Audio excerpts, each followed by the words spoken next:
तो आइए अब नौमा प्रश्न पर ध्यान देते हैं।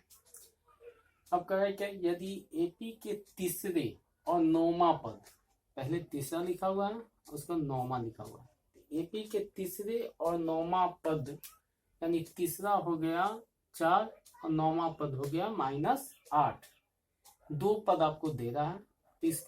तब उसके बारे में पूछा है कि इसका कौन सा पद शून्य होगा।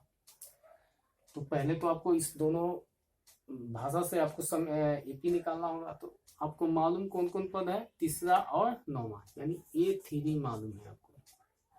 तो A3 कितना है 4, तो A + 2D = 4, इसको मान लीजिए फर्स्ट। फिर है नौमा पद -8, यानी A9 = -8, A + 8D = -8, समीकरण सेकेंड। फिर वही क्रिया, फर्स्ट घटाओ सेकेंड, तो A + 2D = 4 और A + 8D = -8, घटाएंगे तो -6D = ये हो जाएगा 12, तो D = 12/6 -6, तो -2। अब फर्स्ट में मान रखेंगे,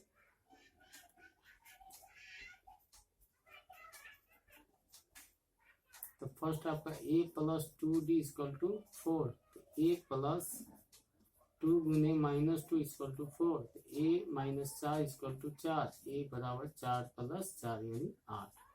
तो A और D निकल गया। तो A और D निकल गया, तो आपसे पूछा है कि कौन सा पद शून्य होगा। तो यहाँ पर हम मान लेंगे क्या, कि माना कि एनवा पद एनवा पद शून्य होगा, एनवा पद शून्य होगा, यानी AN = 0, तो A + n-1 गुने D = 0। तो ये आपको मालूम है 8, n मालूम नहीं है, वही तो निकाल रहा है कि कौन सा पद। D मालूम है कितना, -2 = 0, तो n-1 गुने -2 = -8, तो n-1 = -8 बटा -2, n-1 = 4, n = 4 + 1 यानी n = 5, यानी पांचवा पद शून्य होगा। यानी तीसरा और नौमा पद आपको दे रहा है प्रश्न में, और आपसे पूछ रहा है कि इसका इस एपी का कौन सा पद शून्य होगा। तो पहले तो हम ए और डी निकाल लिए, क्योंकि दो समीकरण से। उसके बाद हम मान लिए कि इसका इनवा पद जो होगा वह शून्य होगा, और ए और डी का मान निकाल लिए, तो इन अपने आप निकल जाएगा। उसके बाद आइए 10वां प्रश्न पर।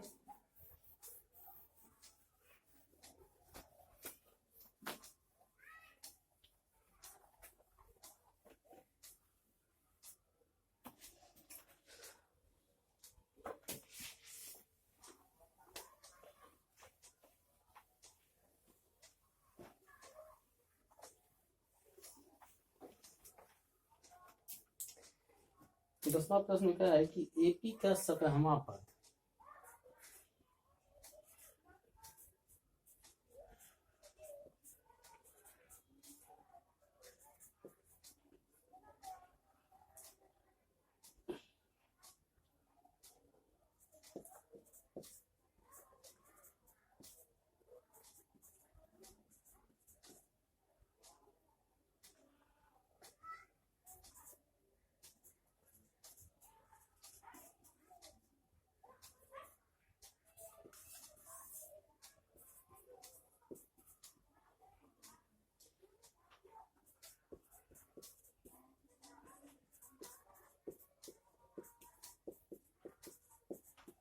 यानी एपी का 17वां पद, यानी प्रश्न को ध्यान से देखिए और समझिए। 17वां पद उसके 10वें पद से 7 अधिक है, यानी प्रश्न हमको कह रहा है कि 17वां पद जो है वह बराबर है किसके, 10वें पद से 7 अधिक। तो 17वां पद यानी a plus 16d equal to 10वां पद यानी a plus 9d equal to sorry plus 7। 7 अधिक है यानी अधिक रहता है तो प्लस। अब देखिए इस दोनों पद को इधर लाएंगे, a प्लस 16d प्लस ए इधर है तो माइनस ए, माइनस 9d है तो प्लस 9d है तो माइनस 9d, इधर बच गया 7। ए से एक कट गया क्योंकि प्लस माइनस है, 16d में से 9d घट गया तो 7d इक्वल टू 7, तो d इक्वल टू 7/7 यानी 1। तो वही ना सार अंतर निकालना था आपको, तो सार अंतर यहाँ सार अंतर इक्वल टू हो गया 1। समझ में आ रहा है? तो अब कितने बार बोल दिए कि अगर नहीं समझ में आया तो क्वेश्चन नंबर दे करके कमेंट में लिख दीजिएगा कि सर इस क्वेश्चन को फिर से समझा दें, हम बार बार आपको कह रहे हैं, इस पर ध्यान दीजिएगा आप लोग। फिर उसके बाद आइए अब 11 नंबर क्वेश्चन।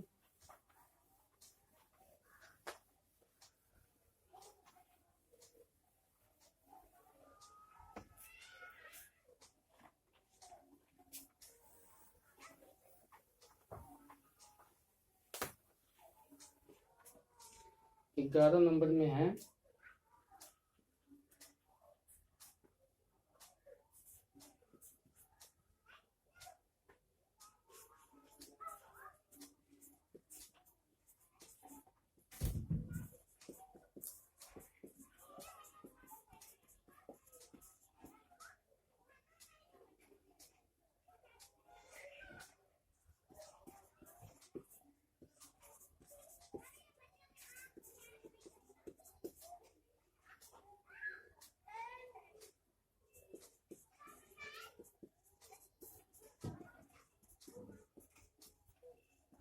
यहाँ पर एक एपी दिया 3, 15, 27, 39 डॉट, और इस एपी का पूछा है कि कौन सा पद 54वें पद से 132 अधिक होगा।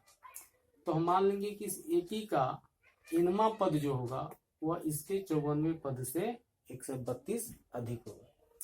तो पहले तो देखिए यहाँ पर ए बराबर दिया 3, डी बराबर 15 - 3 यानी 12। तो हम बनाएंगे यहाँ क्या कैसे,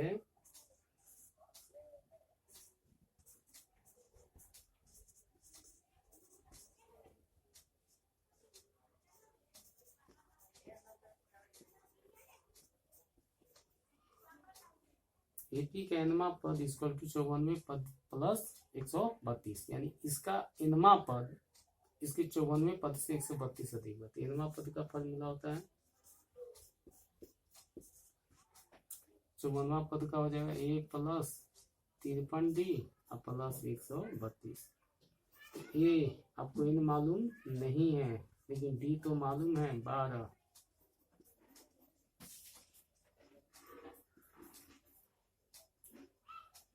बारह से ए प्लस 12 से गुना कीजिए तो 12n minus 12 equal to A plus 53d, sorry D मालूम है आपको, तो 12 है 36, 12 × 5 = 60, 60 3 63।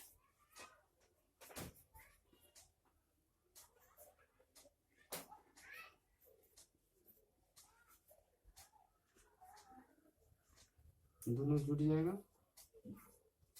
और -12 उधर जाएगा तो +12।